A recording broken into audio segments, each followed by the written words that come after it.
우리 어문학과 한자 한문이라는 과목이 좀 이제 어렵긴 한데 공부하면 되게 재밌습니다. 자, 일단 4페이지를 펴보세요. 4페이지를 펴보시면 한자의 기원과 활용이라고 써 있잖아요. 그죠? 한자가 어떻게 유래가 됐느냐, 요 이야기를 하는 거예요. 그죠? 한자 형성과 변천. 음은 다 읽을 줄 알겠죠? 4페이지에 보면 한자의 형성과 변천이라고 써 있죠? 네, 제도에. 그래서 어떻게 한자가 형성됐는지를 이야기하는 겁니다. 그런데 이제 뭐 여러 가지가 있는데 뭐 다 읽을 필요는 없고요. 거기 그 첫 번째 단락에 하나, 둘, 셋, 넷, 여섯째 줄로 내려와 보세요. 찾았어요? 거기에 보면 황제의 사관, 창희리 이렇게 써 있죠. 그러니까 사관이라는 건 뭐냐면 역사를 기록하는 사람이에요. 옛날에 보면 막 임금이 뭐 어떤 말을 다 기록한 사람 사관이라고 하는데 이 창희리라는 사람이 있었대요. 창희리 사람 이름입니다. 한자를 만들었다는 전설이 있는데 이거는 밝혀주지 않았어. 새가 눈 위를 이렇게 밟는 발자국을 보고 한자를 만들었다는 거예요. 이제 그거는 그냥 하나의 썰이고요. 이거는 이제 그렇다는 이야기고 확인되는 것은 이제 뭐 반파 문자가 오래됐다라고 한다라고 써놨어요. 그래서 이제 그 앞에 있는 거는 그렇게 중요하지 않고 그 다음에 이제 두 번째 단락을 보면 이제 세련된 체계를 가진 한자가 은어라는 거 있죠. 은어에서 발견된 여러분 갑골문이라는 말 많이 들어보셨어요? 네. 갑골문이 뭐냐면 갑이라는 게 이게 거북이의 뱃껍질이에요. 뱃껍질. 거북이의 뱃껍질을 말하고요. 골은 소의 견갑골이라는 게 어깨뼈 쉽게 말하는 소의 어깨뼈나 거북이의 배딱지라고 하죠. 거기에서 불을 지펴요. 불을 지피면 이게 막 갈라지겠죠. 불을 지피면 갈라질 거 아닙니까? 그걸 보고 만들었다는 거예요. 거기서 학번이랑 쓰시면 돼요. 이해가시죠? 그래서 이제 거북이 밑에 보면 갑골문이라고 써진 거 나오죠. 배껍질과 짐승의 뼈가 17만 개 발굴이 됐대요. 그래서 이제 거기에다가 글을 쓴 거예요. 그러니까 여러분 이제 재밌는 게 우리가 점칠복자를 자 보세요. 점칠복자가 이렇게 써요. 점칠복자가. 근데 여러분 이제 하나 좀 재밌는 걸 알려드리면 선거를 보통 하잖아요. 올해도 이제 6월달 선거하고 그런데 선거할 때 이런 거 도장 이런 거 보셨죠? 네. 사람들한테 물어보면 네네. 이게 사람 인자인 줄 알아요. 사람 인자가 아니고. 네, 그게 아니에요. 이게 점칠복자. 사람 인자는 이렇게 쓰죠. 네. 사람 인자로 알고 사람 인자가 있어요. 아니에요. 지금까지 선거할 때마다. 그러니까 그래서 아는 만큼 배우는 거예요. 점칠복자.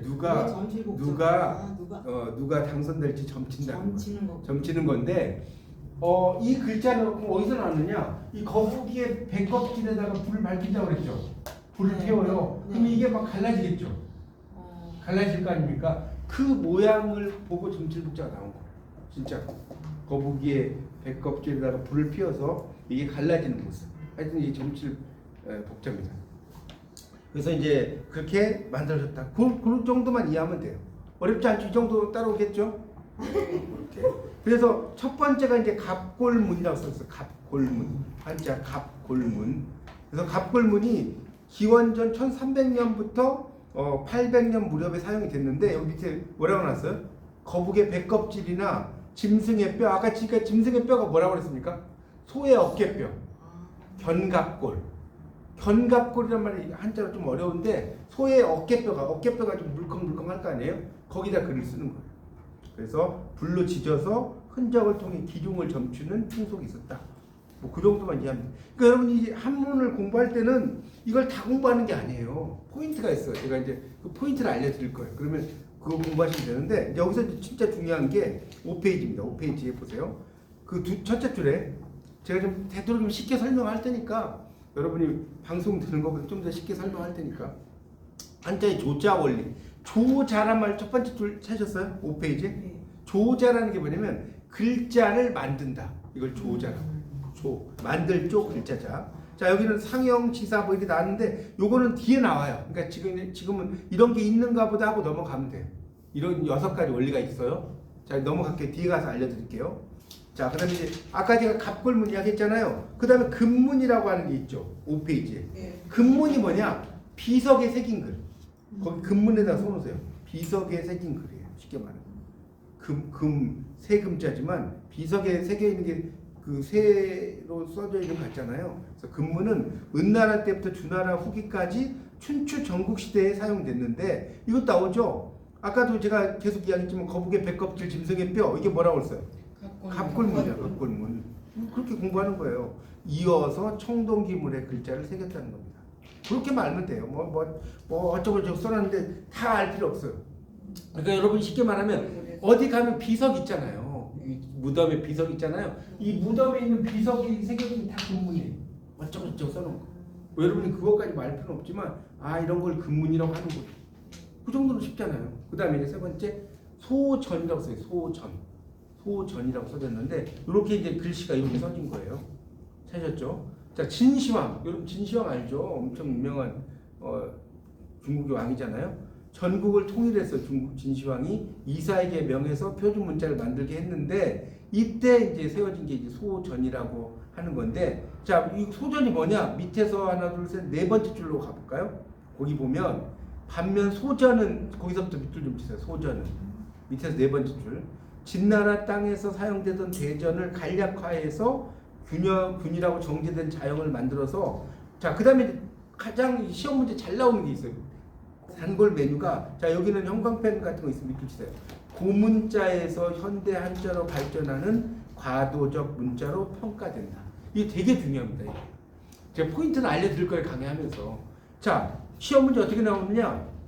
자, 보세요. 시험 문제 유형이에요. 자, 다음 중 고문자에서 현대 한자로 발전하는 과도적 문자로 평가되는 것은 무엇인가? 1번, 자, 시험 문제 이렇게 나와요. 갑골문. 2번 금문. 정말로 그렇게 나옵니다. 3번 소전. 4번 예서. 뭐 이런 식으로 나와요. 할만하죠? 그것만 알면 되는 거예요. 이게 포인트거든요. 고문자에서 현대 한자로 발전하는 과도기적 문자라는 거예요. 자, 그렇게 공부하고 넘어가는 거예요. 자, 넘어가세요. 자, 6페이지. 6페이지 예서라고 나와요. 예서라고 나와요. 원래 예자가 여러분 무슨 예자인 줄 아세요? 예. 이 노예 예자, 노예 알죠? 슬레이브. 노예 예자라니까요. 예서. 그래서 이 예서가 여기 보면 진나라 말기부터 한나라 때까지 사용된 문자인데 가장 아름답다고 평가를 받지만 곡선이 많아서 글자를 빨리 쓰기가 어렵다. 여기 나오죠. 그래서 진나라 때 문서를 관장한 하급 관리들이 여기다 밑줄 좀 쳐서 이게 중요합니다. 5번째 줄인가요? 진나라 때 문자를 관장하는 하급 관리들이 행정 실무의 효율을 높이기 위해서 글자의 구조를 단순화해서 직선으로 고쳐 쓴 자형이다. 이게 그 뭡니까? 예서. 그러니까 예자가 아까 말씀 노예라고 했지만 실제로 노예는 아니고 하급 관리를 그냥 예라고 쓴 거예요. 무슨 말 이해가시죠? 아주 무슨 노비 이런 의미는 아니고 하급 관리를 그냥 예라고 쓴 겁니다. 그러니까 하급 관리들이 쓴 그 글이다 이렇게 이해하시면 될 것 같습니다. 그래서 이제 그런 거. 그러니까 시험 문제는 다 나오는 게 아니에요. 그 중에서 포인트가 있어요. 제가 그 시험 문제 이렇게 포인트 잘 잡아드릴 거예요. 제가. 그러니까 믿고 한번 잘 보세요. 그다음 초서 5번. 이 풀초자거든요. 여러분 뭐 글자 보면 막 저는 막 영문학 박사학위를 받고 한문학을 또 공부하러 갔어요. 막 고려대에서 한문학 석사 공부를 했는데 거기 보면 초서 전문가들이 막 수두룩하더라고요.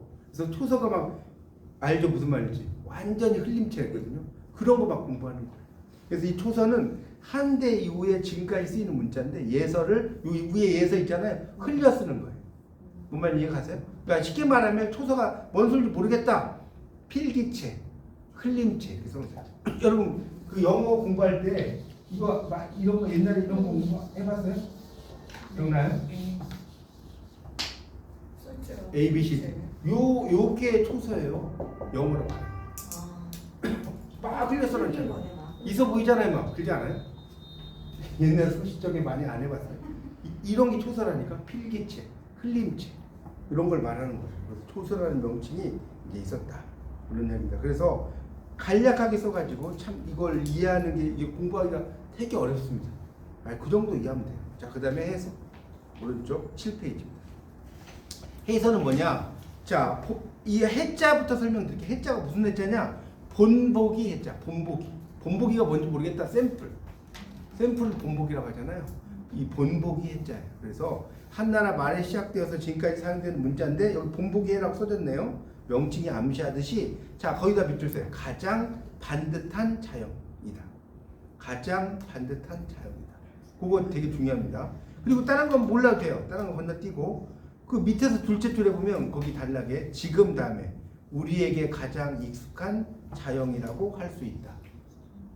제가 지금 말씀드린 거 시험에 나온다니까요. 자, 그 밑줄 친 거에 밑줄 짝이 우리에게 가장 익숙한 자형은 무엇인가? 1번 예서, 2번 초서.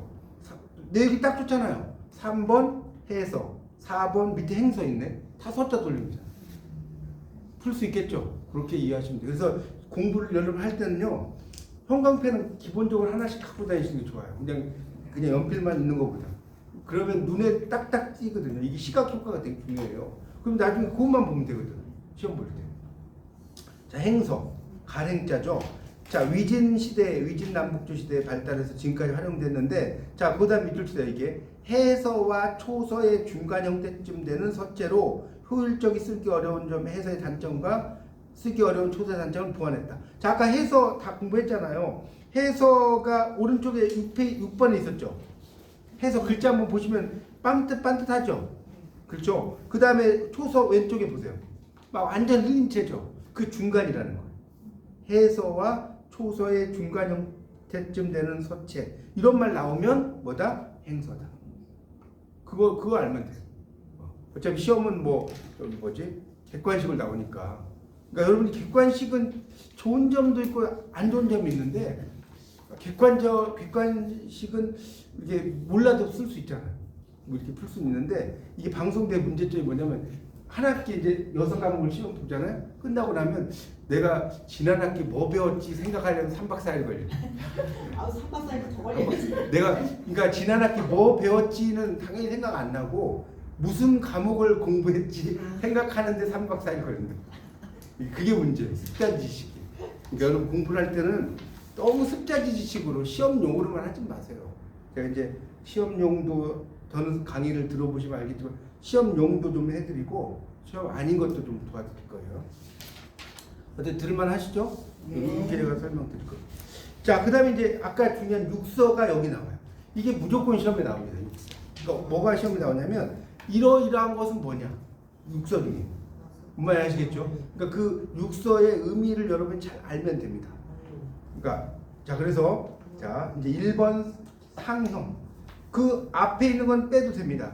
여러분 공부는요, 제가 이제 처음 공부하시니까 알려드릴게요. 요령이 있어요. 이 처음부터 끝까지 다 있는 게 요령이 아니고요. 포인트를 잡는 게 요령이에요. 제가 포인트를 잘 잡아드리겠습니다. 자, 상형, 그 한자 파란색으로 써진 게 보이죠? 네. 이 상자가 모양 상자고요. 형자가 형상 형자예요. 모양 상, 형상 형, 상형. 네, 안녕하세요. 모양 상자와 형상 형자입니다. 자, 저쪽에 앉으십니다. 지금 8페이지 보고 있습니다. 8페이지 보시면 됩니다. 모양상과 뭔 소리냐? 상형이 뭔 소리냐? 형상을 본떴다. 자, 예를 들어서 여러분 이해가 안 가시죠? 제가 쉽게 설명을 드릴게요. 자, 보세요. 이게 산이 이렇게 생겼죠? 대충 그려볼게요. 강이 뭐 이렇게 생겼죠? 이렇게 생겼을 거 아니에요? 자, 이걸 본떠서 매산자가 나온 거예요. 모양이죠.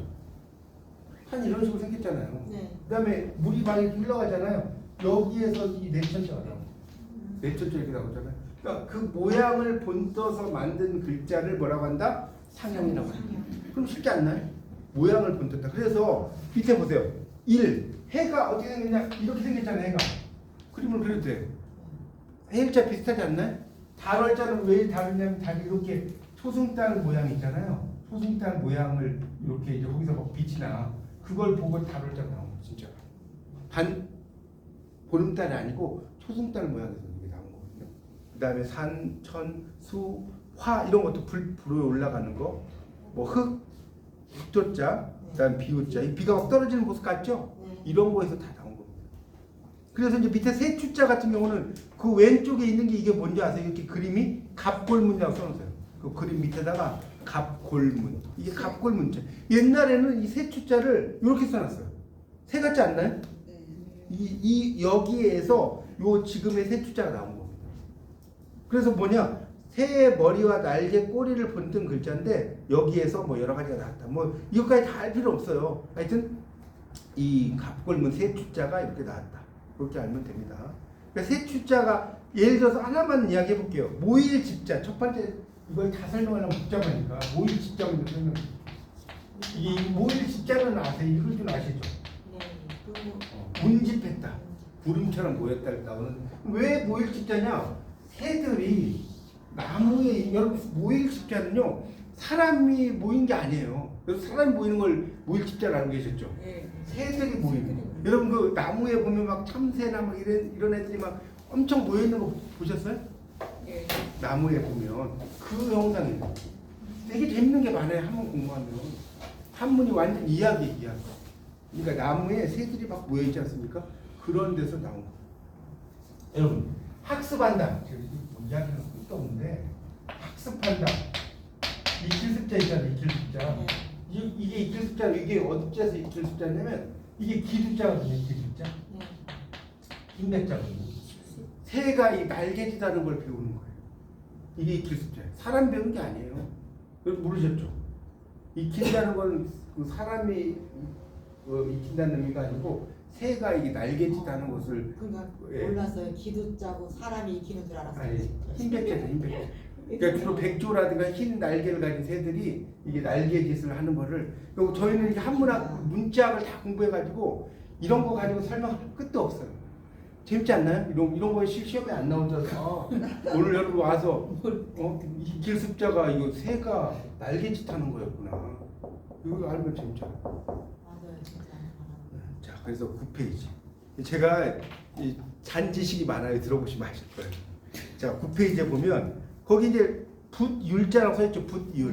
거기 이게 이제 이것도 갑골문입니다. 갑골문인데 요 글자는 이제 원래 붓율자인데 요 밑에 이렇게 딱 나오는 거 이게 이제 이걸 좀 설명드릴게요. 왜 이렇게 생겼냐면 요 글자는 이게 대나무라고 보시면 돼요. 여기 일자 같은 거. 대나무고 이렇게 보면 이렇게 생겨났죠. 이렇게 이게 손이에요. 손. 이렇게 이해하시면 돼. 이게 뭔 소리인지 모르겠으면 일자에다가 대나무 그다음에 이렇게 생긴 대나무를 손으로 잡고 있는 거예요. 그게 붓율자예요. 그래서 여러분 그 뭐 법률가들 율사란 말 들어봤어요? 율사 안 들어봤어요? 법률 검사, 판사, 변호사들을 율사라고 그래요.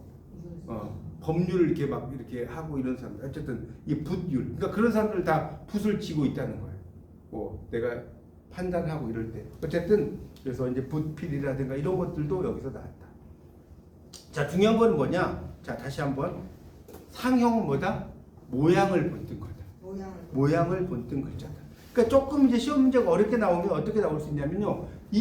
자, 다음 중에서 지사자에 해당하는 것은 뭐 상형에 해당하는 것 이렇게 나올 수가 있거든요. 그러니까 이게 모양을 본뜬 것은 상형이다. 자, 두 번째 지사예요. 지사. 자, 이제 9페이지 하고 있습니다. 여러분이 여기서는 뭐가 중요하냐? 6가지의 차이를 알면 돼요. 6가지 차이를. 뭐 여러분에게 6가지 육서에 대해서 논하시오. 이렇게 시험에 안 나와요, 절대로. 원래 일반 대학에서 그렇게 나와요. 육서에 대해서 논하시오. 이렇게 나오는데 방송대는 그렇게 안 나오니까. 지사는 뭐냐? 안 보이는 걸 그리는 걸 지사라고 해요. 안 보이는 거. 그러니까 뭔 소리냐? 말로 이해가 안 가니까 설명드릴게요. 자, 보세요. 옛날에 수학 시간에 1사분면, 2사분면, 3사분면, 4사분면 이런 거 배우셨죠? 이런 거 있잖아요. 네. 근데 그러면 윗상자는 뭐냐? 자, 1사분면에 어떤 점이 하나가 있는 거예요. 예를 들어서 1사분면에. 그러면 요렇게 있고 요렇게 있는데 이걸 이렇게 연결되면 윗상자 돼야 돼요. 이렇게 만든 거예요. 가상의 점을 이렇게 점으로 연결됐다고 생각해. 아래 한자는 뭐냐? 자, 1사분면, 2사분면 여기서 여기에 점이 하나가 있어. 그럼 이걸 연결시키면 이렇게 하면 아래 한자가 돼야 돼. 이게 아래가 되는 거예요. 그러니까 이런 글자는 실제로 뭐 이 점인데 이걸 점으로 안 쓰고 이렇게 일자로 그어놓은 거잖아. 예를 들어서 더 하나 이렇게. 여러분 그 뿌리 할 때 본자 이렇게 쓰잖아요. 이게 왜 이렇게 썼냐? 원래 나무의 뿌리는 이렇게 안 생겼죠. 막 이렇게 생겼죠. 그거 아닙니까? 이런 나무의 뿌리 모양을 그냥 하나로 이렇게 그어놓은 거예요. 뭔 말인지 이해가세요? 이런 것들 다 뭐라고 하냐면 지사라고. 지사. 그러니까 추상적인 눈에 보이지 않는 그 추상적인 것들을 이렇게 그려놓는 거 이런 걸 지사라고 하는데 자 보세요. 네, 설명 이제 보시면 설명드릴게요. 9페이지.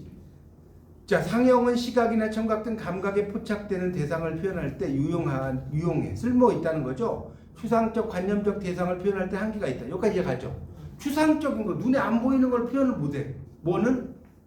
상형은. 근데 지사는 뭐예요? 아까 저 이야기했잖아요. 추상적이고 관념적인 걸 표현하는 게 지사예요. 뭔 말인지 아시겠죠? 여기서 설명했잖아요. 그래서 이런 따라서 감각으로 포착할 수 없는 그 개념을 점이나 선으로 부화해서 지사가 발달해요. 그래서 주로 1, 2, 3 등의 숫자나 상하 이런 것이죠.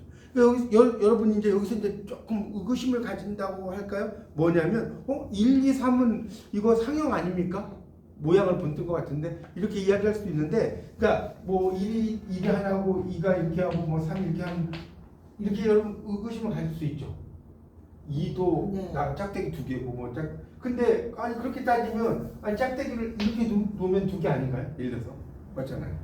2를 이렇게 했고 3을 이렇게 했잖아요. 근데 짝대기를 이렇게 해도 3개잖아요, 만약에. 맞잖아요. 그러니까 그런 그 개념 자체가 이게 2가 남은 거 2개가 이렇게만 있으면 보면 없잖아요. 그게 안 나요? 맞잖아요, 제 말이에요. 그리고 3이라는 것도 이렇게만 있으면 보면 없거든요. 그래서 이거는 하나의 추상적으로 쓰는 겁니다. 1, 2, 3이라고 하는 거. 여기서 1이라고 하는 것도 이렇게 썼지만 남은 거 이렇게 있을 수도 있잖아요. 하나가. 옆으로 이렇게 사선으로 돼 있을 수 있고. 그래서 이제 그런 모양을 어쨌든 그러니까 1, 2, 3 이것도 지사라는 거 알아두세요. 이게 상형이 아니라는 거. 자, 그다음에 이제 달감자 보세요. 달감자는 입에 선을 그어서 혀에서 느껴지는 맛이에요. 그러니까 이렇게 달감자 이렇게 쓰는 건 알죠, 여러분. 달감자 이렇게 쓰는데 입에 혀에서 이렇게 느껴지는 맛이에요. 요걸 그냥 일자로 이렇게 표시한 거예요. 뭔 말 이해가세요? 단맛은 이렇게 앞부분에 잘 나잖아요. 이렇게 달감자, 이 감주 이럴 때 이런 거. 입의 앞부분 혀에서 느껴지는 맛이다. 이렇게 생각하시면 될 것 같습니다. 그 다음에 밑본자 제가 뿌리본자 이야기했죠? 그것도 이야기했어요. 자, 요런 것들이 지사다. 자, 따라오시겠죠? 요런 게 지사다. 그러니까 지사는 뭐다? 추상적인 거. 눈에 보이는 게 아니고 추상적인 걸 이야기하는 거고요. 자, 3번 회의가 있어요. 회. 그럼 회의가 뭔 소리냐? 회자는요, 모을회 쓰세요. 이건 좀 어려워요. 의는 뜻, 의자예요. 모을회, 뜻을 보았다. 여러분, 회의자의 대표적인 글자가 뭐냐? 밝은 명자예요. 밝은 명자.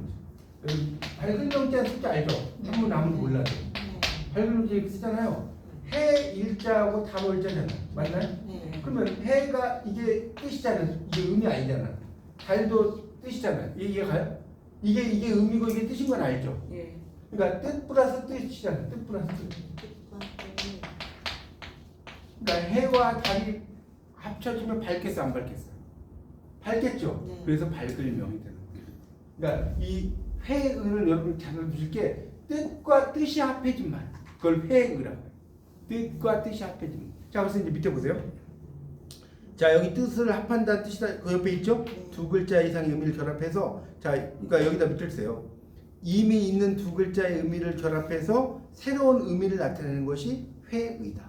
그래서 이제 재밌어 이게. 자, 믿을 시자는 뭐냐? 사람의 말은 믿어야 돼. 물론 사람의 말 잘못해놓고 사기치는 애들도 있겠지만 사람의 말은 믿어야 돼. 그래서 믿을 시자인 거야. 쉽지 않나요? 그 다음에 나는 분자는 뭐냐? 나는 분자. 이 칼로자죠. 칼로자. 칼로 8등분해. 여러분 피자 딱 잘랐을 때 8등분하죠. 피자가. 그렇게 생각하시면 돼요. 칼로 이렇게 나눈다는 8등분. 피자 생각하시면 딱 맞고요. 그 다음에 그 스플림자는 나무가 많아. 그 스플림이겠죠. 나무가 2개가 있으니까. 그 다음에 남자, 이게 여러분 보세요. 이것도 사람들이 잘못 아는 경우가 많은데 이 조로자가 남자와 하여튼 아들 자자 여자니까 남자와 여자 이런 의미가 아니고 조로자는 원래 엄마와 아들의 이 형상인 거 아셨어요? 그러니까 젊은 청춘 남녀가 있어서 조로자가 아니고 엄마가 특히 아들을 안고 있는 그런 형상에서 나왔다고 그래요. 어쨌든 그런 의미고, 그다음에 또 뭐 있죠? 효도요자죠. 효도요자는 왜 효도요자냐면 늙을 노자하고 이렇게 써보세요. 아들 자자. 이게 합해진 말이에요. 그러니까 뭔 소리냐면, 자, 효도 효자는 이렇게 써 있잖아요. 늙을 노자, 노인을 아들이 업고 있는 모습. 자기 아버지나 어머니를 아들이 업고 있어. 효도하는 거 안 하는 거. 효도하는 거죠. 그래서 그럼 왜 이게 비수비자, 이게 비수비자. 이 비수비자는 뭐냐면 이 사람의 목에다가 칼을 이렇게 꽂았어. 목에다가. 그러면 목숨이 경각에 달려 있어, 안 달려 있어? 달려있지. 그래서 이렇게 쓰는 거예요. 여러분 한문 되게 재밌다니까. 한문이 완전 이야기. 한문은 한번 빠지잖아요. 약도 없어요. 영어보다 더 재밌어요. 하여튼 그래서 늙은 이를 아들이 뭐하는 모습? 업고 있는 모습. 그게 회의예요. 회의. 자, 여러분 굳셀 붙자도 보세요. 창이 그친다는 거. 창이 그친다. 결합해서 공을 세우고 무기를 걷어들인다. 그래서 굳셀 붙자예요. 그러니까 여러분 이걸 이렇게 생각하시면 돼요. 창이 그친다. 정말 무술을 잘하는 사람은 막 자기가 어설프게 이야기 안 하죠. 자기 잘한다고. 그러지 않나요? 무술 막 한 태권도 10단 뭐 이런 사람들은 자기가 그렇게 막 잘한다고 잘난 체 안 한다니까요. 그렇죠. 누가 막 이렇게 잘난 체 하다가 그런 거 맞고 이러지. 그래서 이게 굳셀 붙자예요. 굳쓰다는 건 뭐냐? 창을 그치는 거다. 그렇게 이해하시면 됩니다. 그러니까 이런 것들이 전부 다 뜻과 뜻의 합성어다. 이런 얘기고요. 그 다음에 넘겨보세요. 거기 울명자가 있는 울명자 새 모습 보이죠? 입구자와 세조의 의미를 결합해서 새가 운다는 뜻이 돼요. 울명자거든요. 그러니까 새가 입을 벌리고 운다는 거죠. 그래서 전부 다 뭐예요? 뜻과 뜻의 합성은 맞아요? 여기까지 이해 가십니까? 네. 뜻과 뜻이 다 합해진 거 뭐라고 한다? 회의라고 한다. 회의. 그렇게 알면 됩니다. 그 다음에 형성. 4번 형성. 형성은 뭐냐면 플러스 뜻이라고 써놓으세요. 플러스 뜻. 부분과 뜻 부분이 따로따로 있는 걸 이걸 형성이라고 해요. 형성은 플러스 뜻이에요. 자, 그래서 위에 있는 건 몰라도 돼. 플러스 뜻만 알면 돼. 그래서 이제 그 밑에 그 글자 있죠. 한자들 보이죠. 이게 기러기 홍자거든요. 비둘기 구자. 그 다음에 강자, 나오자, 꽃하자. 그 다음에 둥글 원자, 물을 문자. 맞죠? 그러니까 다른 건 말고 물을 문자가 물을 문자가 왜 이게 형성이냐? 보세요. 물을 문자. 자, 물을 문자가 왜 형성인지 설명드릴게요. 여러분 이 글자만 써도 문자 맞나요? 네. 이 글자는 네 글자 알죠? 한자 몰라도 문이잖아요. 근데 이게 음이네. 이게 음부분. 물을 문이니까 음 아닙니까? 여기다가 입 글자가 있잖아요. 문 문자에다가 그러니까 문에다가 입을 대고 이리 오너라라고 하면 묻는 거죠. 맞나요? 물을 문자가 돼요. 이해가세요? 그래서 이게 이 음부분이 여기 있잖아요. 음부분이 요 입구자가 뜻부분이잖아요. 그래서 형성이라고 하는 것은 음부분과 뜻부분이 같이 있는 거. 이걸 형성이라고 하는 겁니다. 그래서 이제 거기 밑에 보면 여러 가지가 있는데 다 할 수는 없고 이렇게 쓰면 이게 무슨 자죠? 이게 꼬다자. 원래 이렇게만 쓰면 델화자는 아시죠? 네. 델화. 이거 음부분이 있네. 근데 여기다 풀초가 있잖아요. 그러니까 꽃화가 되는 거예요. 이제 아시겠어요? 음부분과 뜻부분이 있는 걸 뭐라고 한다고요? 형성이라고 합니다. 이게 대표적인 거잖아요. 그렇게. 어렵지 않잖아요. 그게. 그래서 이제 뭐 강 같은 경우 강도 마찬가지잖아요. 강은 이거 공짜인데. 공짜 여러분 그 공이 왜 이렇게 공짜냐면 하늘과 땅을 꿰뚫은 사람. 하늘과 땅을 꿰뚫은 사람. 기술이 있는 사람은 하늘과 땅을 이렇게 꿰뚫은 사람이라는 뜻인데 어쨌든 이게 물이잖아요. 강이잖아요. 이 자체가 이게 강자예요. 강자. 강에는 물이 있잖아요. 그래서 물이 있고 요 공짜인데 공짜하고 강자는 한자에서 거의 4천으로 보는 거예요. 테트리스 게임을 하면 오자가 막 내려가다가 아자로 바뀌죠. 테트리스 게임을 하면 그래서 요 정도는 그냥 애교로 봐줘요. 강 정도는 비슷하니까. 그래서 이걸 음부분이라고 하는 거고 요걸 뜻부분이라고 하는 거고. 그래서 이런 걸 뭐라고 한다고요? 형성이라고 하는 거예요. 형성. 밑에 만미자 있죠. 음이 부인 입구자, 소리 부인 미, 안일미. 옆에 있는 거 안일미자 아시죠? 안일미. 그러니까 안일미가 미가 있고 입구자가 있으니까 맛이 들어간 거예요. 그래서 만미. 한자 참 잘 만들지 않았어요? 입으로 하는 맛 이런 거. 연못 탐자 밑에 있죠. 연못 탐자는 물 숫자하고 깊을 탐자예요. 옆에 있는 글자 깊을 탐. 여기 합해진 거거든요. 그러니까 연못이다. 물이 깊은 곳은 어디예요? 연못이다. 이렇게 생각하시면 돼요. 물이 깊은 곳은 연못이다. 그래서 형성은 그렇다. 자, 다시 한번 정리를 해볼게요, 여러분. 네 가지. 자, 상형부터, 상형은 뭐라고 그랬죠? 상형. 모양을 든다. 그거 알면 된다고 그랬죠? 그 다음에 지사는 뭐예요? 지사? 그렇죠. 추상적인 걸 나타내고 윗상 아래야 이런 거. 그 다음에 회의는 뭐였죠? 뜻 플러스 뜻. 뜻 플러스 이거 밝은 명자 여기 있잖아. 밝은 명자. 뜻 플러스 뜻. 어렵지 않죠? 어렵지 않잖아요. 그 다음에 형성 뭐라고 했죠? 형성 지금 했던 형성? 플러스 뜻. 네, 그거 알면 돼요. 그러니까 여러분 그냥 혼자 공부하시면 복잡한데 어때요? 좀 들으시니까 좀 이해가 가죠. 아, 이렇게만 알면 된다니까요. 뭐 어쩌고 써놨는데 다 몰라도 돼. 아, 포인트만 알면 돼. 포인트만. 자, 그 다음에 전주. 5번에 전주. 그럼 전주할 때 이 전자가 무슨 전자인지 아세요? 전할 전자. 아니 글자가 바뀌었나? 전할 전자. 전화전자는 사람이잖아요. 이게 전할 전자 아니에요? 이거지. 이건 전할 전자가 아니라 구를 전자예요. 구를 전자. 굴러간다. 구를 전자. 이 주자는 무슨 주자 같아요? 주인 주자. 아, 여러분 한문 실력이 나오시네. 물댈 주자예요. 물댈 주. 여기 물이잖아요. 물을 대 어디에다가. 마른 논에 물대기 이런 거 있잖아요. 물댈 주자예요. 구를 전 무슨 주? 물댈 주. 그래서 이 전주는 뭐냐? 굴러가서 물을 댄다. 이게 뭔 소리냐?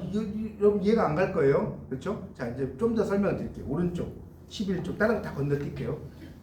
다른 쪽 건너뛰고. 자, 여기서 이제 여러분이 뭐냐면 그 하나 둘 셋 네 번째 줄을 보면 가령 다른 건 다 건너뛰고 이거 예를 가지고 설명드릴게요. 뭐 이거 이론 이야기 해봤자 어려우니까. 이 명자는 아시죠? 목숨 명자. 원래 목숨 명자예요. 이게 생명할 때. 그런데 이게 명령을 내린다는 뜻으로 사용되는 글자였죠. 원래는 목숨이 아니고 이거 해라고 오더를 내리는 거예요. 명령을 내리는 글자였는데 명령 있잖아. 상관의 명령에 절대 복종한다. 군대 뭐 이런 거 있잖아요. 근데 명령을 따르다가 예를 군대 같은 데 봐보세요. 명령을 따르다가 죽을 수 있어 없어요? 네? 명령을 따르다 죽을 수 있잖아요. 그래서 거기에서 목숨이란 뜻하고 생명이란 뜻으로 뜻이 커진 거예요. 그러니까 전주란 건 뭐냐? 뜻이 확대되는 걸 전주라고 해요. 뜻이 하나의 뜻에서 점점점 파생되는 거. 그럼 좀 이해 가요? 그래서 구를 전자에 물댈 주가 되는 거예요. 자, 그럼 하나 더 해볼까요? 하나 더. 여기 즐거울 낙자하고 악한 악자를 설명. 재밌지 않나요, 글자? 공부해보니까? 악한 악자가 여러분 이렇게 쓰잖아요. 이 악한 악자는 한자를 보세요. 이 마음심자죠. 이건 아니죠. 이 지금 배불뚝이 두 사람이 딱 이 등을 붙이고 있어. 배가 튀어나온 애들 둘이 딱 등을 서로 원수지가 아니에요. 등을 똑같은데 아니고 반대로 하고 있잖아요. 등을 이렇게 반대로 하는데 똑같은 방향이 아니고 배 튀어나온 애들이. 그래서 요게 그러니까 당연히 악한 악자가. 그러면 악한 사람은 여러분 뭐예요? 좋아해요? 미워해요? 여러분 막 드라마 같은 거 악역 나오는 애들 막 엄청나게 미워하잖아요. 그래서 이게 미워하는 오로 또 원래는 악한 악자였는데 악한 악자로만 쓰는 게 아니고 악한 애들은 미워한단 말이에요. 그래서 미워할 오자가. 자, 더 재밌는 거는 저 이제 수업할 때 이제 많이 쓰는 말 중에 자 보세요. 즐거울 낙자. 이 글자 많이 들어보셨죠? 자, 이 글자는요. 되게 재밌는 거예요. 이제 지금은 아직 벚꽃이 안 폈는데 3월 말쯤 되면 이제 벚꽃이 막 피잖아요. 벚꽃을 생각해요. 벚꽃. 이게 벚꽃 모양이에요. 자, 왜 그러냐? 이게 나무죠. 나무죠. 여기 흰백자죠. 벚꽃이 무슨 색이에요? 흰색이죠. 요거는 뭐냐? 이걸 이렇게 뭐랄까요? 흰색을 점점점 이렇게 작게 만든다는 거죠.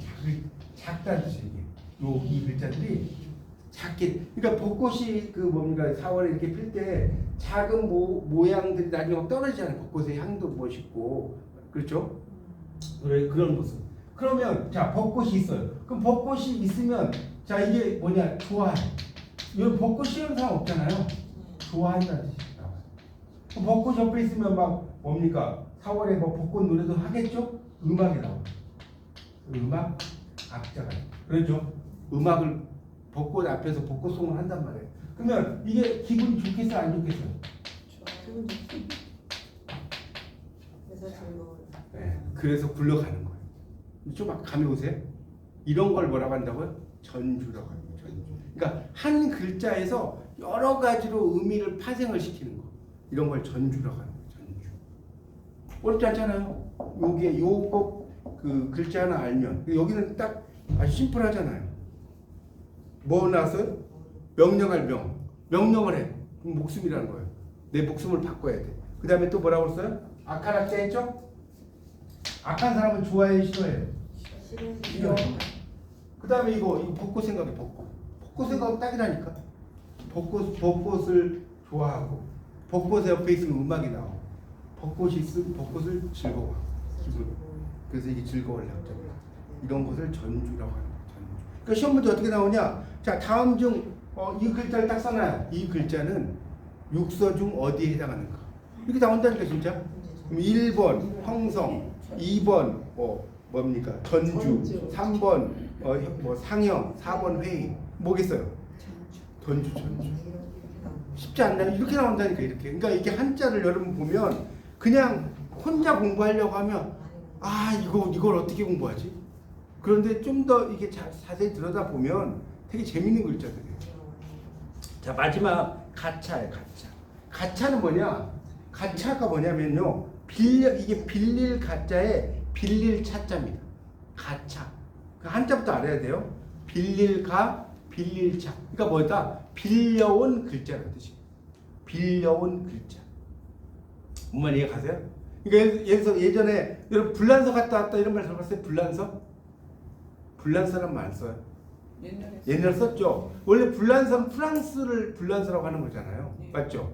그러니까 그런 것들이 뭐냐? 가짜예요. 그러니까 그 글자하고 비슷한 한자를 가져와 가지고 말을 만드는 거. 그런 걸 뭐라고 한다고요? 가짜라고 합니다. 자, 그래서 이제 밑에 보세요. 빌린다는 뜻인데, 자, 뭐 한자 좀 건너뛰고, 그 밑에 이제 볼게요. 능할 능부터 좀 볼게요. 갑골문에서는 곰의 모습이었대요. 곰의 모습. 곰이죠, 곰. 곰의 모습이었는데 본디 곰을 뜻하는 글자였으나 잘한다, 능하다의 의미로 이제 가차가 되었고 지금 곰의 뜻이 사라졌고요. 그 다음에 지금 뭐냐? 능할 능자로만 쓰는 거예요. 능할 능자. 그래서 요 밑에 보면 곰을 뜻하는 한자가 필요하여 발을 그려 넣음으로써 곰 뭉자를 새로 만들어 가지고 이게 능할 능자하고 구별했다는 거예요. 곰 뭉자 이렇게 쓰는 거 이게 곰 발바닥 이렇게 쓰는 거. 대웅 우루사 이런 거 선전할 때 나오잖아요. 이게 곰 웅자인데 이게 그 발 모양이에요. 발 모양. 곰 발바닥 할 때 그 발 모양에서 나온 겁니다. 하여튼 이게 능할 능자를 쓴 겁니다. 그리고 이제 밑에 또 나오죠. 없을막.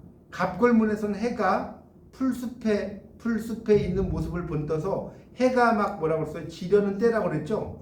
해가 막 지려는 때예요.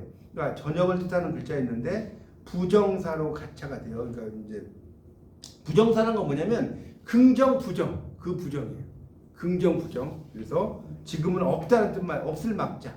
여러분 막상막하는 말 들어봤어요? 네. 위도 없고 아래도 없다. 이게 막상막하예요. 그래서 훗날 저녁을 의미하는 글자가 필요해서 요 막에다가 해 일자에서 점을 모자를 만들어서 이 없을 막자하고 구분해졌다는 거예요. 그러니까 그러면 점을 모하고 없을 막은 어떻게 연결이 될 수 있느냐? 여러분 깜깜해지면 없어지겠죠. 날씨가 막 깜깜해지고 저녁에 깜깜해지면 아무것도 안 보일 거 아닙니까? 그래서 깜깜해지면 없어지는 것이다. 이렇게 생각하셔도 됩니다. 날이 저무는 모습. 여기에서는 이제 이렇게만 나왔는데 이것만 나와서는 안 되고 이제 이렇게만 나오면 좀 헷갈려요, 여러분이. 근데 원래 이걸 좀 잘 알려면 어떤 지명 있잖아요, 지명. 독일. 도이칠랜드를 독일이라고 하잖아요. 그런 나라의 이름이라든가 이런 것들, 로마 있죠, 로마.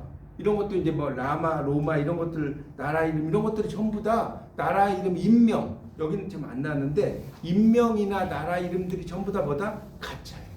무슨 말인지 아시겠어요? 사람의 이름이라든가 나라의 이름이라든가 이런 것들이 다 가짜에서 왔다. 이렇게 이제 보시면 됩니다.